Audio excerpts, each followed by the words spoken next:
오늘 하나님께 주신 말씀은 사도행전 12장 20절부터 25절까지 말씀입니다. 20절 하나님의 말씀입니다. 헤롯이 두로와 시돈 사람들 대단히 노여워하니 그들의 지방의 왕국에서 나는 양식을 먹는 까닭에 한 마음으로 그에게 나와 왕의 침소 맡은 신하 블라스도를 설득하여 화목하기를 청한지라. 헤롯이 나를 택하여 왕복을 입고 단상에 앉아 백성에게 연설을 하니 백성들이 크게 부르되 이것은 신의 소리요 사람의 소리가 아니라 하거늘 헤롯이 영광을 하나님께로 돌리지 않아 주의 사자가 고치니 벌레에게 먹혀 죽으니라. 하나님의 말씀은 흥왕하여 더하더라. 바나바와 사울이 구조하는 일을 마치고 마가라 하는 요한을 데리고 예루살렘에서 돌아옵니다. 아멘.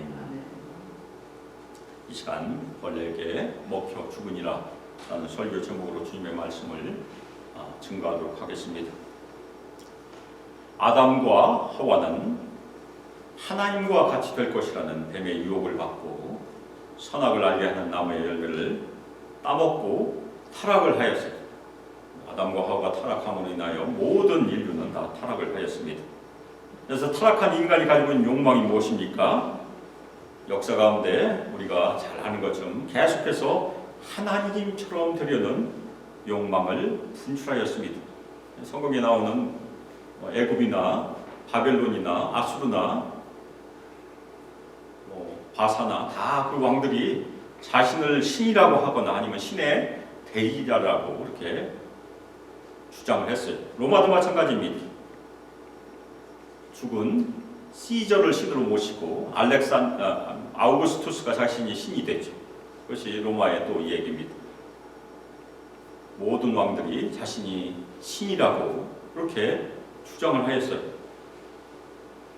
그런데 성경에 보면 이 인간의 욕망을 잘 표현한 두 가지 구절이 있습니다. 이사야 14장에 보면 바벨론 왕의 교만을 노래하는 그 노래가 있는데 13절 14절에 보면 바벨론 왕이 하늘에 올라 하나님처럼 자신을 높이겠다. 그 14절에 보면 가장 높은 구름에 올라가 지극히 높으신 이와 같아지리라. 하나님과 같아지겠다는 그런 교만을 보였어요. 그런데 에스겔 28장은 또 두로 왕의 교만에 대해서 얘기합니다. 그래서 2절에 보면 두로 왕이 교만하여 나는 신이라 내가 하나님의 자리 곧 바다 가운데 앉아있다. 그렇게 말하였다고 하나님께서 직접 책망하시는 그런 성경 구절입니다. 그래서 이 두 구절은 보통 사탄의 특성이라고 그렇게 설명하기도 합니다. 사탄이 하나님처럼 되려고 했다가 추락했어요. 근데 사탄으로 인하여 사탄의 유혹으로 인하여 타락한 인간도 사탄의 속성을 그대로 보인다는 얘기죠. 하나님처럼 되고자 하는 욕망이 누구나 다 있다는 얘기입니다. 그런데 높이 올라가 하나님처럼 되고자 했던 바벨론 왕 추락했어요. 그래서 성경에 의하면 스올 부동이 맨 밑에 떨어짐을 당했다. 아예 지옥으로 떨어졌다는 얘기. 그 다음에 두로 왕은 땅에 던져져 구경거리가 되고 말았다. 많은 왕들이 그렇게 사라졌어요. 지금도 이 세계를 지배하는 왕들이 있잖아요. 권력자들. 그 권력자들도 어느 때에는 분명히 사라지게 될 것입니다. 오늘 말씀에서도 그 당시에 권력자 하나가 있었어요. 아주 최고의 권력자는 아니었지만 그 예루살렘 교회에 박해하고 핍박했고 사도 야고보를 죽였던 헤롯 아그리빠가 어떻게 최후를 맞이했는가, 그 얘기를 우리에게 전해주고 있습니다. 그래서 오늘 말씀을 통해서 우리가 지금도 교만한 권력자들이 있어요. 그런데 교만한 권력들은 결국엔 사라지게 됩니다. 아무리 살아도 얼마나 살겠습니까? 그렇지만 하나님의 말씀은 영원하다. 그것이 오늘 말씀에서 저희가 새게 되는 중요한 진리입니다. 오늘 누가는 헤롯 아그리빠가 두로와 시돈 사람들에게 아주 매우 화가 났다, 그렇게 소개를 하고 있어요. 제가 두로 왕에 대해서 얘기했으니까 그 거기 두로를 얘기합니다. 그러면 이 헤롯 왕이 왜 두로와 시돈 사람들에게 아주 화가 났을까? 누가는 구체적으로 그 이유를 말하지 않고 역사적으로도 그 원인을 찾기가 쉽지 않아요. 오늘 본문을 통해서 저희가 유추해 볼 수는 있습니다. 두로와 시돈은 지금의 레바논 지역이에요. 레바논 지역인데 당시 지중해 연안의 아주 중요한 무역 도시였었습니다. 지도 잘 보이지 않지만 밑에 이제 가이사라가 있죠. 거기 헤롯 왕이 거기 있습니다. 해안가에 있는 가이사라, 그리고 위에 있는 두 가지 시돈과 두로가 있습니다. 약간 거리는 떨어져 있었지만 그 당시에 오늘 말씀인 시돈과 두로에서 아마 사람들이 내려왔던 것 같아요. 그런데 두로와 시돈은 팔레스타인 지역에서 나는 양식을 먹었어요. 그 곡물에 의존했습니다. 거기는 산악 지역이니까 농사하기 쉽지 않았어요. 특별히 헤롯 아글리빠가 다스리던 유대 지역은 농업 생산이 아주 풍성했으니까 그 양식을 계속해서 두로와 시돈이 꼭 필요로 했습니다. 그런데 두로와 시돈이 어떤 정치적인 이유나 아니면 외교적인 이유 때문에 헤롯의 심기를 건드린 것 같아요. 아마도 두로와 시돈은 이 헤롯 아글리빠의 교만을 건드렸을 가능성이 있습니다. 그래서 헤롯이 잠시 동안 양식 수출을 막아버렸어요. 교류를 제한했을 가능성이 있어요. 이 권력을 쥐고 있던 헤롯은 무섭게 타락함으로 하나님을 두려워하지 않았어요. 그런데 오늘 말씀에서 이 헤롯이 저질렀던 가장 중요한 죄악은 바로 자신의 지위를 하나님처럼 만들려는 그런 유혹을 받았다는 것이 굉장히 중요합니다. 헤롯은 자신의 마음의 보좌 안에 자신이 왕으로 앉아 있었어요. 우리도 스스로 물어볼 수 있습니다. 우리 각자의 마음에도 보좌가 있을 수 있어요. 그 마음의 보좌에 누가 앉아 있습니까? 예수님께서 우리 마음의 보좌에 앉아 계십니까? 우리가 그리스도인들하면 당연히 우리의 마음의 보좌에 예수님께서 앉아 계세요. 그런데 저희가 예수님께서 주인 되심을 저희가 놓치게 되면 내가 보좌에 올라가게 되고 예수님은 자신의 욕망을 충족시켜주는 하인처럼 취급할 수도 있어요. 우리의 욕망을 채워주는 분. 두로와 시돈은 왕국에서 나는 양식을 먹었기 때문에 이 두로와 시돈 사람들은 헤롯 아그리빠의 화를 풀어야 했어요. 그렇지 않으면 자신들의 양식이 부족해서 아주 큰 문제를 겪을 수 있기 때문에 아주 다급했습니다. 그래서 사절단을 보냈죠. 그래서 왕의 침소를 맡은 신하 블라소들을 설득하여 화목하기를 청했어요. 아마도 두로와 시돈에 있는 사람들이 많이 내려왔던 것 같아요.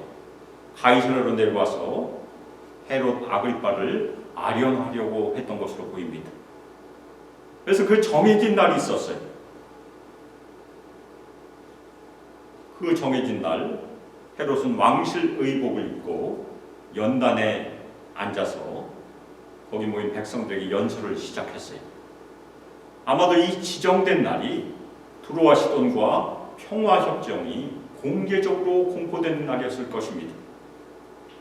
그런데 오늘 이 성경에 기록되어 있는 이 기록은 그 당시 유대 역사가 요세푸스의 기록에도 등장을 합니다. 유대 고대사. 요세푸스는 그리스도인이 아니에요. 그냥 유대인이에요. 근데 유대 고대사에 이 일이 그대로 기록이 되어 있습니다. 19장 343에서 350절까지 기록이 되어 있는데 아그리빠가 온 유대 지역을 다스린 지 3년째 되는 해에 아그리빠는 예전에는 스트라톤의 탑이라고 불렸던 그 가이사라로 올라갔습니다. 이 가이사라는 시저의 이름으로 개명한 도시입니다. 그곳에서 황제를 기리는 연극과 경기 대회가 열렸기 때문에 올라간 것입니다. 그리고 로마 황제의 안전을 기원하고 서원을 올리는 어떤 축제가 있었어요. 그것 때문에 가이사랴에 갔습니다. 많은 그 지방 주요 인사들이 참석했고 귀족들도 대거 모였어요. 근데 둘째 날 아침에 헤롯 아그리빠는 전신이 은으로 짜여진 놀라운 옷을 입고 극장에 나타났어요. 아마도 의도적으로 그 옷을 입은 것으로 보입니다. 그런데 햇빛에 그 은으로 된 옷이 반사되자 옷이 어떻게 됐겠습니까? 아주 눈부시게 빛났어요. 사람들이 두려움에 떨 정도였다고 합니다. 그런데 헤롯 아그리빠는 겉으로는 아주 휘황찬란했지만 안으로는 하나님을 전혀 공경하지 않는 죄인일 뿐이었어요. 오히려 이 헤롯이 가장 화려한 왕복을 입고 보좌에 앉은 그 순간이 그에게는 가장 위험한 순간이었었어요. 왜냐하면 자신이 하나님이라고 착각할 수 있는 그런 순간이었기 때문입니다. 세상 왕복은 자신을 치장할 수 있어요. 은이나 금으로 옷을 입을 수 있죠. 그러나 하나님의 눈은 절대 속일 수 없어요. 하나님은 마음을 읽기 때문에 그렇습니다. 헤롯 아그리빠는 하나님의 눈에는 왕이 아니 그냥 먼지일 뿐입니다. 그런데 그때 백성들이 크게 외쳤어요. 오늘 말씀에 기록이 되어 있죠. 이것은 신의 손이요 사람의 손이가 아니라.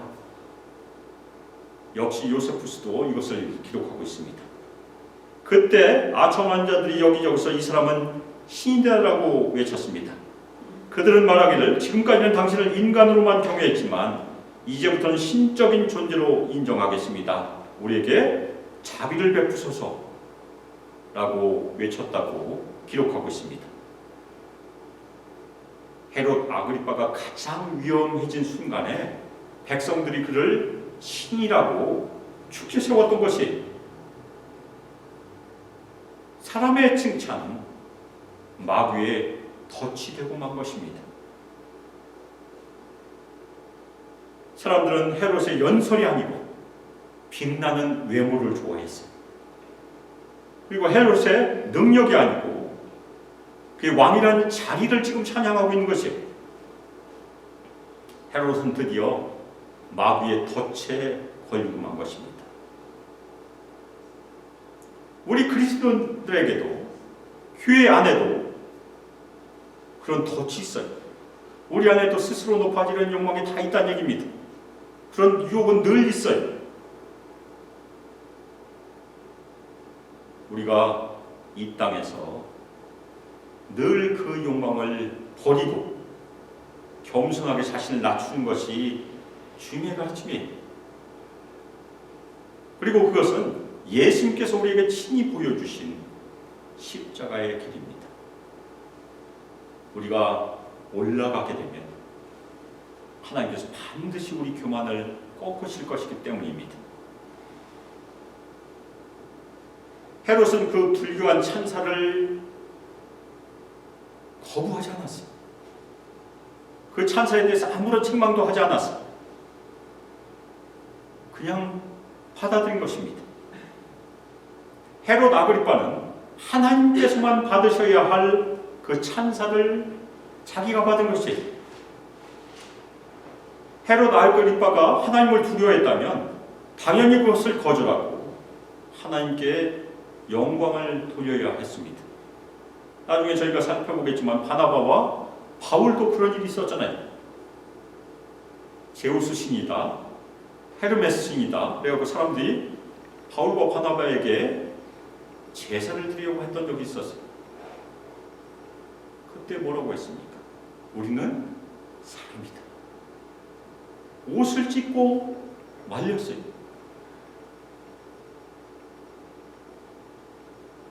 헤롯 아그리빠는 하나님께 영광을 돌리지 않았어요. 그래서 오늘 말씀에 의하면 즉시 주님의 천사가 그를 쳤고 그는 벌레에게 먹혀 죽었다고 기록을 하고 있습니다. 우리가 어떤 병인지는 잘 모릅니다. 근데 요세푸스는 헤롯 아글파의 배에 심한 통증이 시작되었고 매우 격렬하게 진행되었다고 기록하고 있습니다. 헤롯은 신이라 죽지 않는 존재라고 불려졌지만 곧 죽음에 사로잡히고 만 것이 결국 헤롯은 왕국을 실려갔습니다. 백성들은 통곡하며 나라의 전통에 따라서 왕의 회복을 위해서 하나님께 간절히 구했어요. 그러나 하나님께서는 그 기도를 듣지 않으셨습니다. 헤롯은 5일 동안 복통으로 시달리다가 생을 마감했다고 요세푸스가 기록했어요. 그때 그의 나이는 54세였고 통치한 지 7년밖에 되지 않았어요. 하나님께서 마땅히 받으셔야 할 영광을 가로챘던 헤롯 아글파는 하나님의 심판을 받고 죽음을 당했던 것입니다. 하나님의 교회를 핍박했고 하나님의 백성들을 핍박했고 하나님을 대적했던 그는 하나님의 손에 의하여 이 땅의 생명이 끝이 나고 만 것이, 이것은 무엇을 말해줍니까? 자신의 교회를 파괴하려는 어떤 지상의 권력보다 하나님은 더 위대하시다. 아멘 하시길 주님의 이름으로 축원합니다. 제가 여기에 부임했을 때 프리메이슨에 관심 있는 분들 우리 교회에 아니면 제가 만난 분들 중에 있었어요. 그분들이 굉장히 두려워해요. 세상의 권력들이 어떻게 돌아가는가. 그래서 제가 그런 말씀을 드린 적이 있어요. 아니, 그 사람들이 아무리 강력하더라도 하나님이 더 강력하시지 않습니까? 우리의 생명이 이 땅에서 유한해요. 우리도 핍박받을 수 있어요. 우리도 순교할 수 있다는 얘기입니다. 그러나 하나님께서는 우리의 생명을 절대 세월에 버리지 않으세요. 우리 생명을 예수 안에서 끝까지 지키신다는 것이 우리의 믿음이 아닙니까? 우리 몸은 결국 사라지게 됩니다. 그렇지만 우리의 영혼은 하나님께 있다는 것이 우리 모든 성도의 믿음이 되시기를 주님의 이름으로 축원합니다. 헤롯의 죄는 무엇이었습니까? 하나님께서 합당히 받으셔야 할 영광을 자신이 받았던 것. 우리도 조심해야 돼요. 그것은 하나님께서 묵과하지 않는 죄란 얘기입니다. 하나님의 눈에는 먼지에 불과한 헤롯이 하나님께 당연히 돌아갈 영광을 덥석 가로챘기 때문에 맞아서 죽은 것입니다.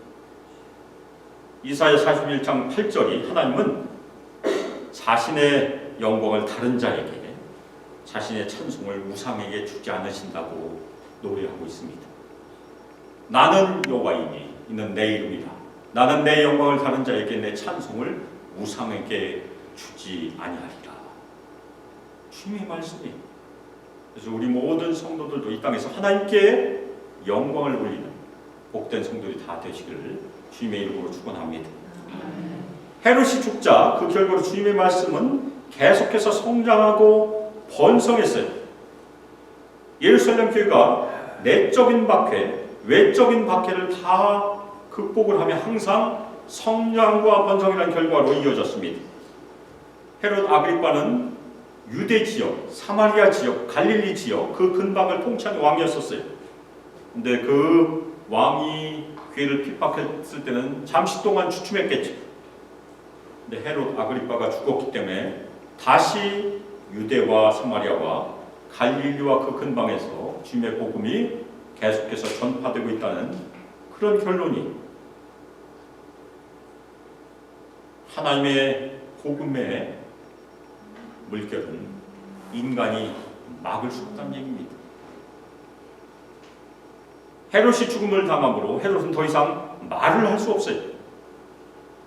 헤롯의 말은 사라져 버렸습니다. 그러나 하나님의 말씀은 계속해서 자라고 퍼지고 있다는 것이 오늘 말씀의 결론입니다. 복음은 반대에도 불구하고 계속해서 살아있어서 퍼져나간다. 그것이 복음의 특성입니다. 권세가 아무리 커도, 왕자가 아무리 커도, 사람이 아무리 위대해도 죽음을 이기지 못해. 그러나 하나님의 말씀은 어떤 방해에도 불구하고 살아 역사한다는 것이 오늘 말씀에서 우리가 꼭 새겨야 될 중요한 진리입니다. 누가는 오늘 말씀을 결론내면서 바나바와 사울을 다시 한번 얘기합니다. 바나바와 사울은 사명을 완수하고 예루살렘에서 마가라고 불리는 요한을 데리고 안디옥으로 왔어요.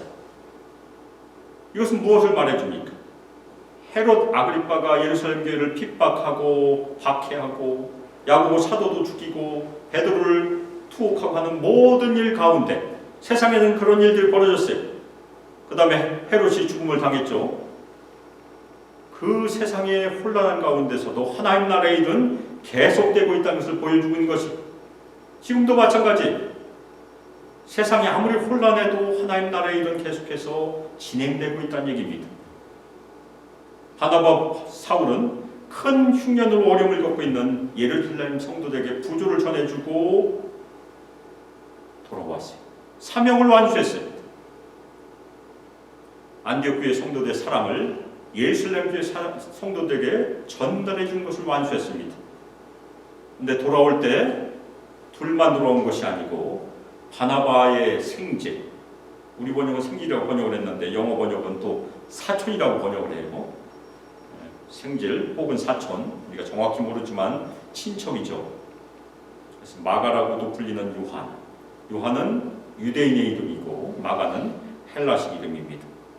마가를 데리고 안디옥으로 왔어요. 제가 이미 지난번에 말씀드렸죠. 마가 요한이 나중에 마가복음을 쓸 때 구레네 시몬의 가족의 이름을 쓸 수 있던 중요한 비결이 여기 있습니다. 안디옥에 와서 구레네 시몬의 가족을 만났을 가능성이 아주 커요. 그래서 구레네 시몬의 아들들의 이름을 마가복음에서 쓰죠. 알렉산더와 루포의 아버지. 하나님 나라의 이런 일 또한 이런 만남이 동반이 된다는 얘기예요. 바나바와 사울을 만나게 하셔서 동역하게 하신 하나님께서는 또 마가 요한을 동역자로 붙여주셨어요. 물론 마가 요한이 1차 선교여행에서 너무 힘들어서 결국엔 떠나게 되죠. 나중에 다시 한번 회복이 돼요. 그래서 저희가 디모데 후서에 보면 마가가 다시 한번 등장을 하죠. 하나님 나라의 일이 여기서 진행이 되고 있는 것입니다. 동역자들을 통해서 우리 수많은 모든 성도들도 동역자로 하나님 나라를 위해서 바로 여기에 앉아 있음을 믿으시길 주님의 이름으로 축원합니다. 오늘 말씀의 결론은 무엇입니까? 세상의 왕이 죽었다는 것이 결론이. 그런데 25절 말씀은 세상의 왕은 죽었지만 하나님께서는 하나님 나라의 일꾼을 세워서 계속해서 복음을 전하게 하신다. 하나님의 나라는 결코 멈추지 않는다는 얘기입니다. 헤롯은 죽었지만 사울과 바나바 그리고 마가가 하나님에 의하여 쓰임을 받고 있다는 얘기입니다. 사랑하는 수목의 성도 여러분, 하나님은 오늘도 새 시대에 바나바와 사울과 마가를 부르고 계세요. 여기 여자 이름이 안 나오니까 제가 여자 이름을 하나 추가를 하겠습니다. 베베를 부르십니다. 베베, 겐그라의 교회의 일꾼 혹은 집사라고 저희가 번역할 수 있는 말이죠. 로마서에 나온 아주 중요한 여자 성도의 이름이. 하나님께서는 우리 한 사람 한 사람을 왜 부르십니까? 우리 한 사람 한 사람을 통해서 사울과 바나바와 마가처럼 말씀의 새 시작을 준비하시기 때문에 우리가 시작 포인트예요. 우리가 끝이 아니고 누가 복음을 우리에게 증거했기 때문에 우리가 예수를 믿었잖아요. 저희가 끝이 되면 그 다음에는 시작이 없어요. 근데 우리는 또 하나의 시작이 되어야 된다는 얘기입니다. 우리가 입을 열어서 전도 잘 못해도 상관없어요.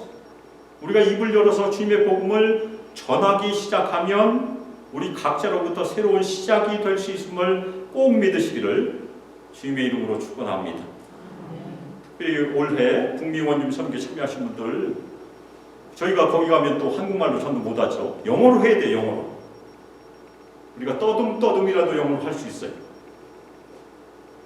Do you know Jesus는 우리가 할 수 있잖아요. 예수님 아느냐고. 안다고 하면 뭐 떠듬떠듬 손짓 발짓 다 해서 우리가 그 사람들에게 예수님에 대해서 얘기할 수 있을 것이에요. 영 안 되면 젊은 청년들 붙여다 놓고서 내가 한국말로 할 테니까 너 좀 통역해라. 몇 년 전에 진짜 파도하다면서 그런 일이 있었대. 연세 드신 분이 한국말로 전도를 했고 청년이 통역을 했다는 일이 있었어요 진짜. 그래서 예수 믿었대. 그래서 우리 원주민 선교에 참여하신 분들 미리부터 마음을 작정하시고 기도하시길 바랍니다. 특별히 영어 방언이 터질 수 있도록 기도하시길 주님의 이름으로 축원합니다. 다른 방언보다 영어 방언이 이날에 쓰임을 받으니까 사랑하는 소망교 성도 여러분, 우리는 하나님의 교회를 박해했던 하나님을 대적했던 헤롯 아그리파의 최후를 우리가 살펴봤어. 인간은 사라져요. 지금 세계 권력자들도 언젠가는 사라지게 되어 있습니다. 그런데 하나님의 말씀은 인간의 방해를 넘어서 계속해서 전파하고 성장한다. 그것이 오늘 우리가 꼭 새겨야 될 말씀입니다. 헤롯은 자신을 신으로 높인 것을 방관함으로 죽었어요. 하나님의 영광을 도둑됐어요. 그래서 하나님의 심판을 받았고 벌레로부터 먹힘을 당했어요. 사람의 힘과 권세가 아무리 커도 하나님 앞에서는 아무것도 아니라는 것이 우리가 꼭 명심해야 될 일이, 참된 영광은 오직 하나님께만 있음을 믿으시기를 주님의 이름으로 축원합니다. 우리가 살고 있는 이 세상은 지금도 교만한 헤롯과 같은 정신으로 살아가고 있어요. 그것이 세상의 정신이에요. 그렇지만 하나님은 살아계시고 하나님의 손으로 우리 교회를 지키시고 우리 모든 성도들 지키고 계심을 꼭 확신하시길 바랍니다. 우리 모든 성도들은 주님의 전능하신 손길 아래에 있는 성도들이 하나님의 주권 아래에 있습니다. 그래서 우리 모든 성도들이 해야 될 일이 무엇입니까? 세상을 두려워하지 말고 늘 기도함으로 하나님께만 영광을 올려드리시기를 주님의 이름으로 축원합니다. 하나님께서 말씀하시면 홍해가 갈라지고 세상의 권세도 무너질 수 있음을 믿으시길 주님의 이름으로 축원합니다. 하나님께서 손대시면 어떤 권세도 무너져요. 하나님께서 우리와 함께 하시면, 우리 교회를 붙드시면, 우리 성도들을 붙드시면 어떤 어둠의 세력도 우리 소망교회를 이길 수 없고 우리 성도를 이길 수 없음을 꼭 마음에 새기시를 주님의 이름으로 축원합니다. 우리에게 필요한 것이 무엇입니까? 우리의 힘이 아니에요. 하나님께서 공급하시는 성령의 능력입니다. 그래서 우리 모든 성도들 이 세상에서 성령 충만함으로 성령의 능력으로 힘입어서 복음을 전파함으로 세상을 이기는 자들이 다 되기를 주 예수 그리스도의 이름으로 축복하며 기도합니다. 아멘.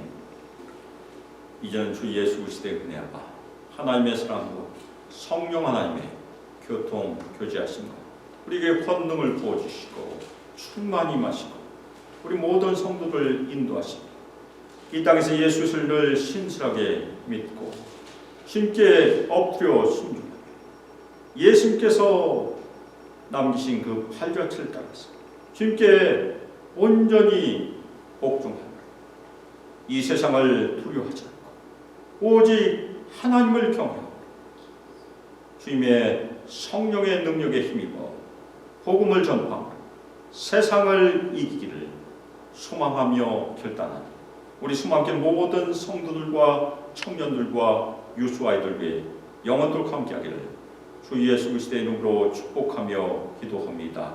아멘.